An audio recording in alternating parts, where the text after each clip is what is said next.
Pemirsa, jumpa lagi dalam Zooming with Primus. Pandemi COVID-19 tidak saja membawa petaka, melainkan juga manfaat. Salah satunya adalah lonjakan jumlah investor di pasar modal Indonesia. Sektor real yang belum mampu menyerap kredit, menyebabkan perbankan over likuiditas, dan sebagian dana itu masuk pasar modal. Selama 2020, jumlah investor di pasar modal meningkat 56%, yakni dari 2,4 juta menjadi 3,9 juta. Dari jumlah itu, investor saham bertambah 54% dari 1,1 juta menjadi 1,7 juta. Menariknya, mayoritas atau 70% investor saham adalah kaum milenial, yakni mereka yang berusia 24-39 tahun. Sensus penduduk 2020 menunjukkan jumlah milenial sudah mencapai 70 juta atau 26% dari total penduduk Indonesia. Data Bursa Efek Indonesia menunjukkan yang masuk pasar saham adalah juga sebagian generasi Z, yakni mereka yang berusia di bawah 18-24 tahun. Jumlah mereka mencapai 448.000 jiwa atau 43% dari total jumlah investor baru. Masuknya milenial dan generasi Z ke pasar saham sudah menjadi fenomena dunia. Di Amerika, milenial juga mengguncang Wall Street. Untuk melihat bagaimana peran milenial di pasar modal Indonesia, Zooming with Primus hari ini mengangkat topik fenomena milenial di investasi saham. Dan sudah hadir 3 narasumber yang kompeten di bidangnya. Pertama, Pak Hasan Fauzi, Direktur Pengembang Bursa Efek Indonesia. Kedua, Hamdi Hasarbaini, Direktur Pengawasan Transaksi dan Kepatuhan Bursa Indonesia periode 2015-2018, sekaligus mentor investasi. Mentor Investa. Selanjutnya adalah Ellen May, founder Ellen May Institute. Kita sapa narasumber kita. Selamat siang Pak Hasan. Selamat siang Pak Primo, selamat siang semuanya. Ya, salam sehat Pak. Salam sehat selalu ya, kita jaga terus Pak Primus. Selamat siang Pak Hamdi. Salam sehat. Selamat siang Pak Primus, selamat siang semuanya. Salam sehat. Selamat siang Bu Ellen May. Selamat siang Pak Primus, Pak Hasan, dan Pak Hamdi. Ya, salam Selamat sehat. siang Bu Ellen. Siang Bu Ellen. Saya mulai dari Pak Hasan. Pak Hasan, ini memang lonjakan milenial luar biasa. Nah, ini barangkali digambarkan bagaimana jumlah investor kita di pasar modal 2020 yang pandemi orang merasa, wah ini hancur semua ekonomi kita, ternyata di sisi lain jumlah investor melonjak ya. Dan bagaimana 2021? Silakan Pak. Iya, terima kasih Pak Primus, terima kasih sebelumnya sudah mengundang saya di forum yang baik ini ya. Mudah-mudahan ini menjadi forum untuk mengedukasi publik dan khususnya para investor kita. Selamat siang rekan saya Pak Hamdi, Bu Ellen. Mudah-mudahan kita bisa sama-sama memberikan pemaparan yang baik di siang hari ini. Pak Primus, betul sekali tadi di pengantar Pak Primus ya. Tahun lalu kita sama-sama menghadapi tantangan yang luar biasa karena adanya pandemi COVID-19 dan berbagai pembatasan yang kita alami gitu ya. Tapi di tengah-tengah pembatasan itu yang luar biasa adalah fenomena di mana terjadi gitu ya, pertumbuhan yang luar biasa signifikan yang saya kira menjadi rekor dan tidak pernah kita catat di tahun-tahun sebelumnya, terjadi di tahun lalu. Dan betul sekali seperti tema yang kita usung di siang ini gitu ya, fenomena ini lebih khusus lagi karena ternyata sumber pertumbuhan terbesar ya di pasar modal kita, khususnya di transaksi di bursa, adalah dari kelompok investor kita yang berusia muda ini gitu ya, dari teman-teman di kelompok milenial dan generasi Z kita. Jadi ini luar biasa, ini berkah di balik pembatasan pandemi. Saya sebenarnya menyiapkan beberapa data boleh. dan statistik Pak Primus, kalau boleh nanti saya tayangkan sebagai pengantar untuk bahan diskusi kita lebih lanjut. Silakan Pak. Silakan, mohon slide berikutnya. Nah ini Pak Primus, tadi Pak Primus sudah menyampaikan dengan baik gitu ya, memang di tahun lalu kita mencatat pertumbuhan yang luar biasa tinggi, ya dari sisi jumlah saja nih misalnya investor pasar modal kita, di tahun lalu meningkat 56% ya, dari 2,4 juta di posisi awal tahun 2020, kemudian menjadi 3,88 juta di akhir tahun lalu. Dan bahkan hari ini angka 4 juta, lalu 4,1 sudah terlampaui, jadi 4,1 juta sekarang investor di pasar modal. Kalau kita lihat pertumbuhan dari tahun ke tahun, trennya juga luar biasa ya. Tahun lalu tercatat kenaikan yang jauh melampaui angka kenaikan per tahunnya dibanding tahun-tahun sebelumnya.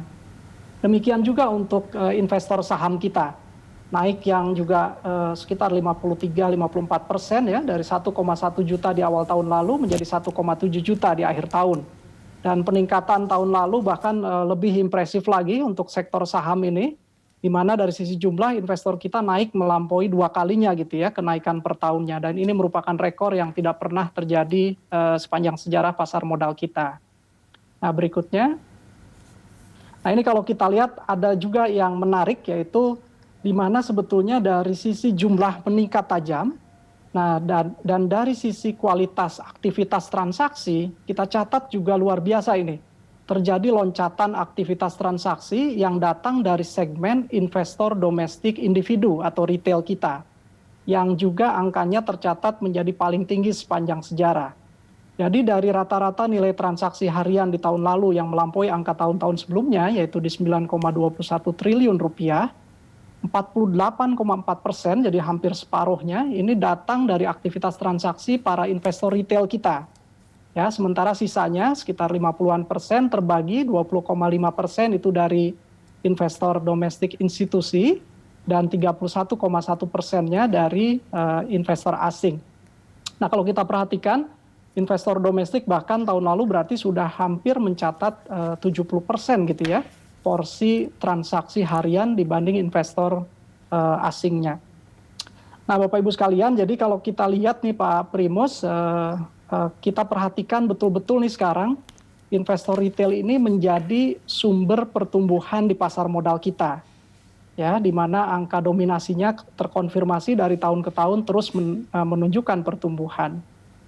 Berikutnya, nah ini beberapa angka pencapaian gitu ya, blessing, berkah sekali di balik pembatasan yang ada. Tadi beberapa aspek alasannya sempat disinggung oleh Pak Primus gitu ya, mungkin pembatasan yang mengakibatkan roda perekonomian kita mengalami hambatan, kemudian membuka peluang gitu dan kesempatan untuk mengalihkan alternatif penempatan dananya menjadi ke sektor investasi ya, khususnya di pasar modal kita.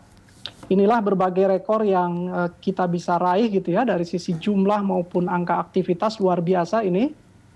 Investor baru bertambah, edukasi kita menjadi lebih punya kesempatan gitu ya, karena kita memanfaatkan teknologi dan solusi digital dan sebagainya. Lalu yang bagus juga aksesibilitas. Jadi kalau kita lihat nih memang tadi Pak Primus menyinggung, investor dengan usia di bawah 40 tahun ya, semakin hari semakin tahun itu terkonfirmasi semakin bergabung di pasar modal kita dan menjadi investor. Per akhir tahun lalu itu tidak kurang 72,9% total investor saham kita itu datangnya dari investor dengan usia di bawah 40 tahun. Yeah.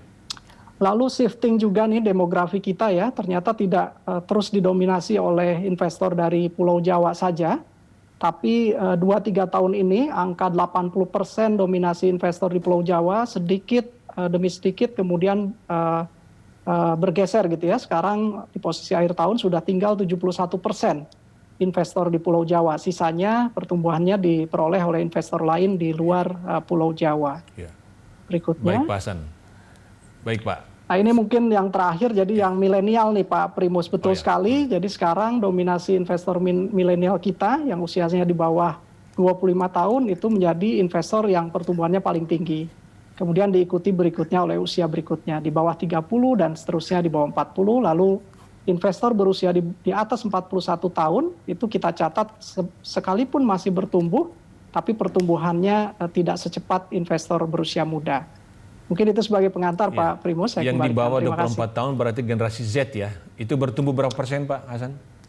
Ya, jadi tahun lalu saja dia tumbuh 280 ribuan, jadi hampir 50% angka pertumbuhan tahun lalu itu datangnya dari teman-teman investor generasi Z ini Pak Primus. Ya, baik Pak Hasan. Sebelum ke Pak Hamdi, sekali ke Ibu Ellen dulu, founder Ellen May Institute. Ini luar biasa, jadi di bawah generasi milenial ya, itu generasi Z udah mulai masuk pasar saham ya, 18 sampai 23 tahun ya. Ini bagaimana karakteristik mereka, Bu Ellen? Jangan-jangan mereka ini masuk tidak berdasarkan pengetahuan ini, main masuk aja ikut ramai. Ya, jadi saya sangat dekat sekali dengan teman-teman investor retail di mana kita setiap hari surfing mereka melalui Mtrade dan juga setiap hari ada live Instagram Senin sampai Jumat. Mereka sangat haus sekali dengan ilmu sebenarnya. Yang bagus adalah mereka sangat haus sekali dengan pengetahuan. Jadi hal sekecil apapun mereka akan tanyakan, nggak segan-segan kayak WhatsApp saya, Ellen apa sih ARA, ARB dan seterusnya. Pelan-pelan mereka juga udah mulai semakin kritis. Saya melihat behaviornya tuh udah agak berbeda dengan tahun lalu. Kalau tahun lalu kayaknya cuek-cuek gitu. Kalau sekarang mereka udah mulai haus dengan ilmu, mulai belajar. Tapi tidak sedikit juga dari investor retail ini. Ada beberapa karakter, sebagian dari mereka mau belajar, tapi sebagian dari mereka tuh mau yang getting rich quick. Nah, yang kedua inilah yang sangat berbahaya dan sangat kasihan sekali sebenarnya. Yang kedua ini dia suka sekali mencari saham-saham yang istilah kata tuh naik sehari, 2 hari, bahkan intraday nggak apa-apa, beli banyak-banyak, kalau perlu belinya pakai pinjol gitu. Bahkan ada yang pakai dana pinjaman dari menggadaikan, terus kemudian uang sekolah. Jadi cerita-cerita itu sangat banyak sekali gitu. Tapi saya juga bersyukur bahwa teman-teman yang mau belajar juga lebih banyak gitu. Iya, baik Bu Ellen. Pak Hasan, Pak Hamdi, maaf. Ini kita sangat senang ya bagaimana generasi Z udah masuk milenial, apalagi udah masuk pasar modal kita, dan mereka sekarang mendominasi pasar modal kita, dan itu ke depan mereka ini menjadi pilar ya. Tapi kita khawatir jangan sampai pasar modal kita menjadi killing field buat mereka. Mereka masuk terbantai, akhirnya mereka kapok keluar. Nah, bagaimana Pak Hamdi melihat ini, Pak? Ya, mungkin sebelum menjawab itu saya menambahkan penjelasan Pak Hasan tadi. Ya. Saya ingat sekitar 5 dan sampai 10 tahun yang lalu, waktu saya masih di Bursa Efek Indonesia, saya itu keliling Indonesia, Pak, hampir dari satu kampus ke kampus lainnya, dari Aceh sampai Papua sana. Dan barangkali mereka-mereka inilah yang sekarang sudah masuk ke dunia kerja, mungkin 3 tahun yang lalu masuk ke dunia kerja, dan sekarang mereka yang masuk ke pasar modal.